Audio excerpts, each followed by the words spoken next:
Hallelujah,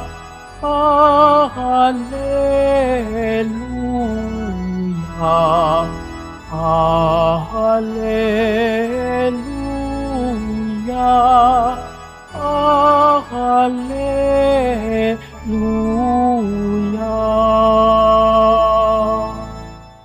Sumainyo ang Panginoon. At sumaiyo rin. Ang mabuting balita ng Panginoon ayon kay San Mateo. Papuri sa iyo, Panginoon. Noong panahong iyon, sinabi ni Jesus sa kaniyang mga alagad, "Narinig ninyo na noong unay iniutos sa mga tao, huwag kang makiapid. Ngunit ngayon sinasabi ko sa inyo, ang sinumang tumingin ng may mahalay na pagnanasa sa isang babae, sa isip niya'y nakikiapid na siya sa babaeng iyon.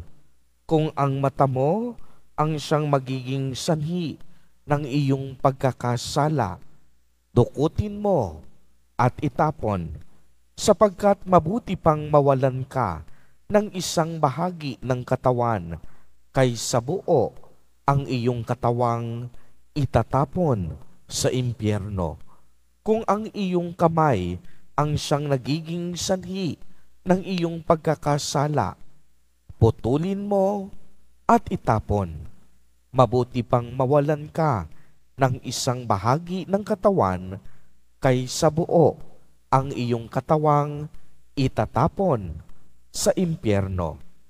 Sinabi rin naman, kapag pinaghiwalay ng lalaki ang kaniyang asawa, ito'y dapat niyang bigyan ng kasulatan ng paghihiwalay. Ngunit ngayoy, sinasabi ko sa inyo, kapag pinahiwalay ng isang lalaki ang kaniyang asawa na hindi naman ito nangangalunya at ito'y nag-asawang muli, ang lalaking ito'y nagkasala.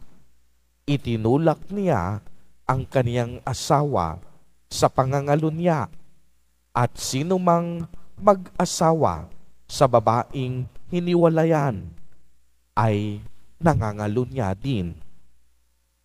Ang mabuting balita ng Panginoon. Pinupuri ka namin, Panginoong Heso Kristo. Magsiupo ang lahat.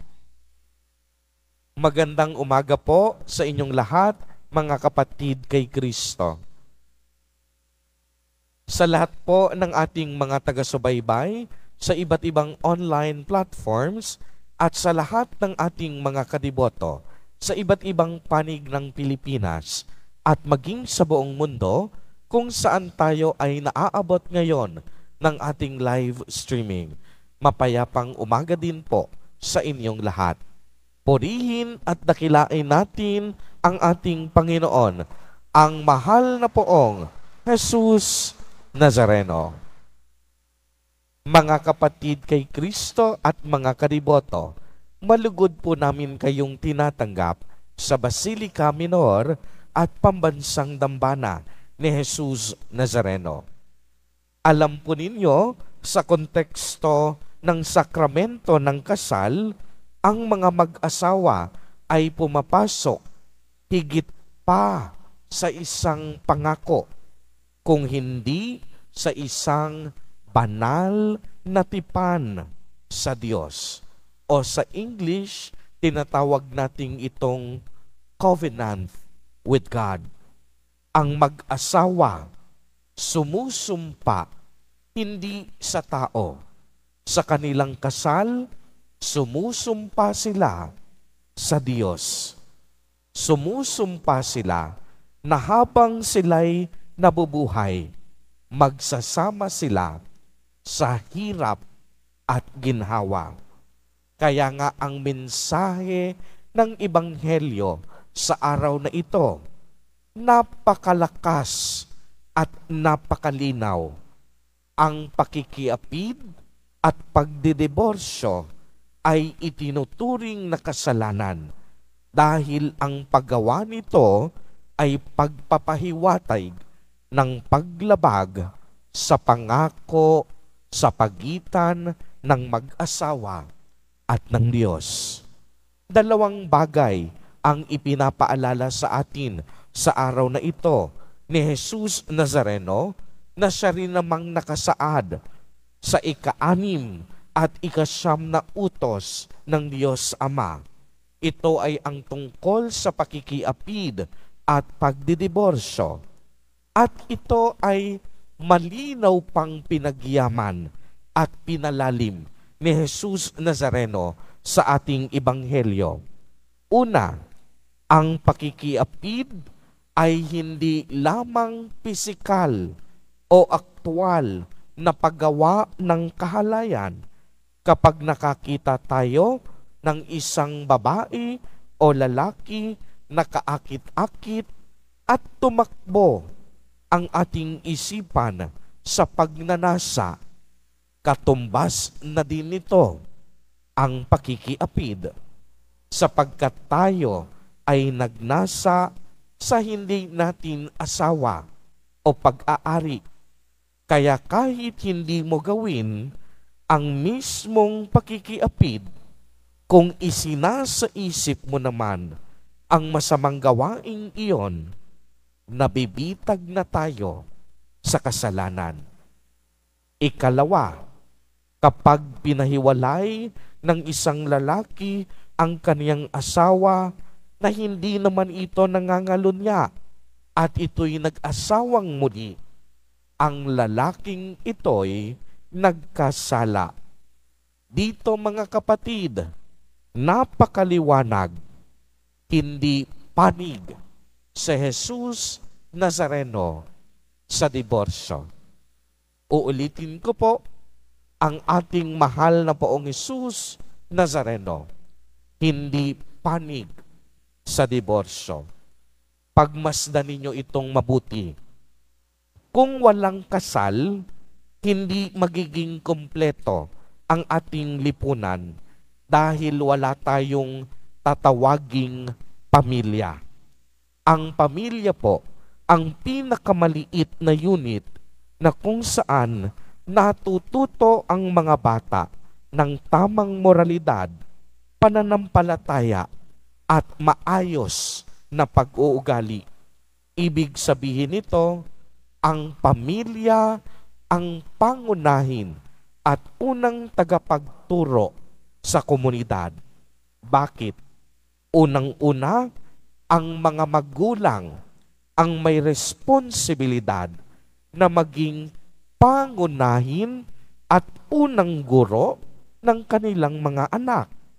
Sa loob ng pamilya, nararanasan nila ang pagmamahalan, pangangalaga, pakikiramay, pagtutulungan, at pagmamalasakit sa isa't isa. Sa loob ng pamilya, nararanasan natin kung paano ang magmahal at paano makatanggap ng pagmamahal. Dito, natututo tayo at lumalago tayo upang maging mapagbigay, magdamayan, at magtulungan.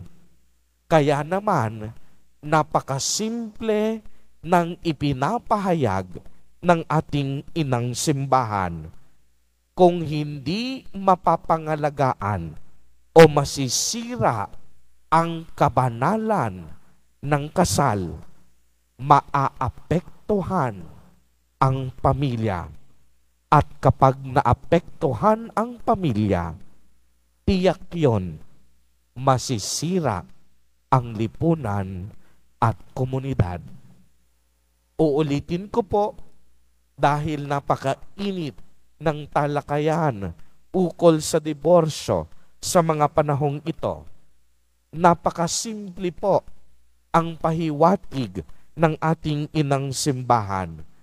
Kung hindi mapapangalagaan at masisira ang kabanalan ng kasal, maaapektuhan po ang pamilya.